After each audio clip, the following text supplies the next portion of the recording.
Welcome to In Front of Two Mics with your Frugal friends. I'm Jen. I'm Jill. And a big question that many people had in our Facebook group is, what were our biggest frugal fails?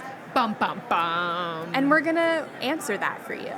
Yeah, Jen's going to answer it because I never fail, so. Yeah, and I have a lot of failures. So I think my biggest was an RV that we purchased.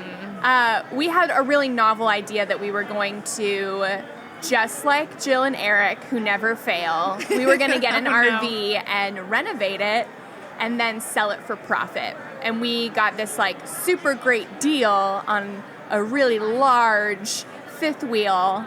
But for our first project, it was, the reason it was a deal is because it was so large, nobody could house it. And it was so old, like RV parks wouldn't take it. So it was a great deal, right, but not ideal for reselling. Right. So we didn't lose money on it, but it was a case where our frugality really did not serve us well in that purchase. The thing is, so this is what I want to say about that. I'm not discounting what you're saying in your story, but you guys made it beautiful. You really did do a good job with it, and you did not lose money. Right. So, yeah, you're calling it a fail, but... Yeah, it didn't meet the expectation I Sure. had. Yeah. So that's why it was a failure, but still, Yeah. we didn't lose money. So We learn from our failures, yes, though. we do. What would you say you would do differently or that you've taken away from that experience? We would have spent a little more money to get something newer that needed less work. Yeah. So that's where spending more money really would have served us well. Yeah. And maybe start small. Starting smaller. Yeah. So maybe we didn't even have to spend more money. We just would Yeah. have thought in, maybe we haven't done this, so like maybe we should start small.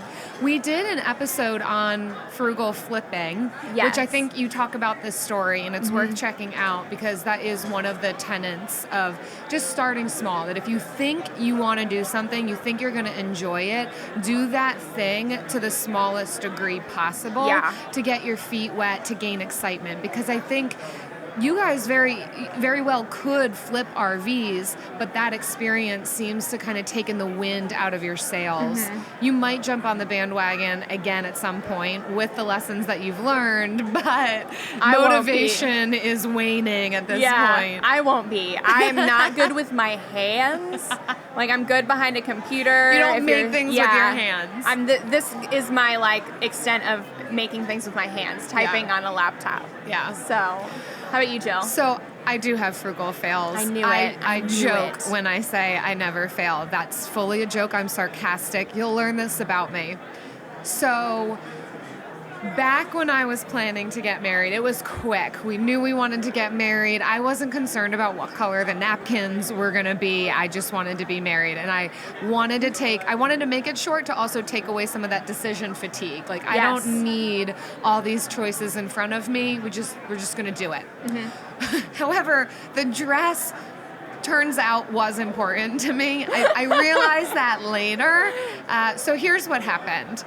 I was searching online. I was never one of those people who planned my wedding since I was a little girl. I didn't want to think about it until it was a reality. So I, for the first time, am looking up wedding dresses and learning what I like. And I find this amazing designer online. I'm not a designer person, but the dress that she made was fantastic. So then, of course, frugal me, or maybe cheap me back then, was like, all right, how do I find this dress or a similar dress like it? So that designer and knockoffs or dresses like this that I can find at inexpensive places. Well, I happened to stumble upon this dressmaker in China who promised that they would be able to make this very dress to look very similar to what I see online for only $100, shipping included. Steal. there were no red flags, right? I was just like, $100. I'm going to do it. How bad could it be? At worst, I'm sure I can work with it. Yeah. Of course, people were like, you're probably not going to like it. But I said, no, at the end of the day, though, I will have only spent $100. So if it doesn't work, then I'm not out that much. And I'll wear my sister's wedding dress. Hers, I had tried it on, it fit, I didn't love it, but that was my backup plan. I said, no, I know that I'll be fine wearing my sister's dress, so try this thing out for $100. The thing comes in the mail. It comes in a package. Oh, this is the nice thing about video. On podcasts, you can't do this. Package literally like this big. And I was in college at the time. My mom calls me up. She's like, I think your dress is here. I'm not sure. And I was like, okay, open it. I guess open it. And I didn't have a smartphone. I couldn't get pictures sent to me. We're not, like, there was no video call. It's a long time I'm ago. not that ancient, but technology has advanced a lot. So she pulls it out, and all I hear her say is just, okay, yeah, well, maybe. Anyhow, long story short, it looked nothing like anything like the picture online. And that's when reality set in that I actually don't want to wear my sister's wedding dress. I thought that it would be fine, but I realized I had put all my hopes in this $100 dress from China. That didn't work out. So then what ended up happening was I went to a dress shop and found a dress off the rack that I ended up paying $400 for, and that equal amount to get it altered because it was so last minute that I couldn't order my size with how quickly our wedding was happening. So it ended up being about an $800 dress. Thought I was being frugal. Still, in the grand scheme of things, I guess that's not a super expensive dress, but when I thought that I was going to be spending $100, waiting for that last minute just cost me a whole lot more. Yeah. That's that's a fail. Yeah. That is 100% a fail. There's no way of slicing that one different. Just don't trust $100 dresses online from China to be your wedding dress. When they promise they can make it exactly like the multi-$1,000 dress for $100 plus shipping. It's a lie. It's a scam. So that's anyhow. We'd love to hear fails. Your frugal fails, and you can connect with us on our Facebook community group.